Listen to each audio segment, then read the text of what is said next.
Les biscottes de Toul-Sainte-Croix.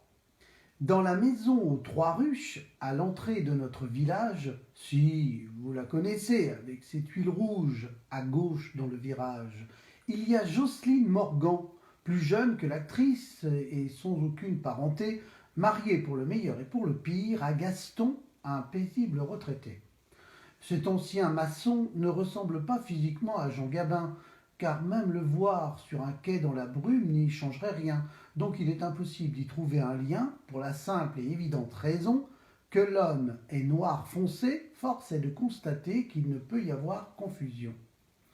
Alors, dans notre belle région, peu habituée aux couleurs sombres, les gens ont causé. Elle, dame, la Jocelyne, depuis, elle nous a tourné le dos, sans doute très vexée, par nos sous-entendus, par nos moqueries en tout genre, par notre humour, un ras-le-bol qui les ont conduits, elle et son mari, à déménager près de la tour. Depuis ce jour, dans notre contrée, on a baptisé l'édifice la Bite à Gaston. Quand le soleil du soir s'y frotte et qu'il tournoie jusqu'aux invisibles horizons, en apercevant au loin ses reflets, silencieusement on rit de nos conneries en s'imaginant des trucs pas très catholiques quand ils se retrouvent dans leur lit.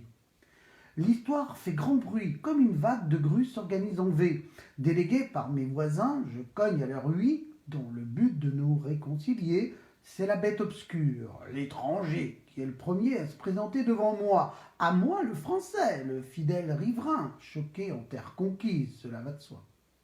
Le couple que le monde croyait fâché m'invite à la table du petit déjeuner. Volontiers j'accepte une biscotte et un peu de miel, délicatement, dans un silence absolu, solennel. Je tartine la mienne, fragile et toute collante, lorsque soudain sur moi tombe sa face gluante. Sur l'entrecuisse, à un endroit précisément qu'il est inutile de préciser, et qui, pour un homme ou pour une femme, se défend d'être observé. Extraordinairement confus par ma maladresse, je rougis.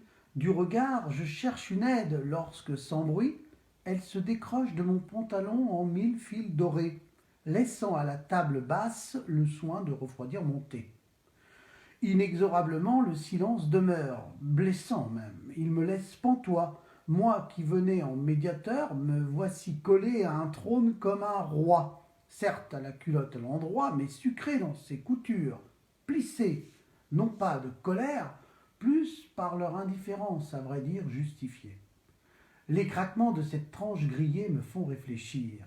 Quand j'observe l'Africain beurrer la sienne à faire pâlir bon nombre de citoyens racés, aux bonnes mœurs, au savoir-vivre indiscutable, qui, comme moi, tentent désespérément de cacher des morceaux sous la table. L'histoire se termine bien car maintenant Gaston est des nôtres. Les regrets sont les 20 ans qu'il nous a fallu pour accepter l'autre, le différent, le noir étranger, le sympathique qui offre ses biscottes.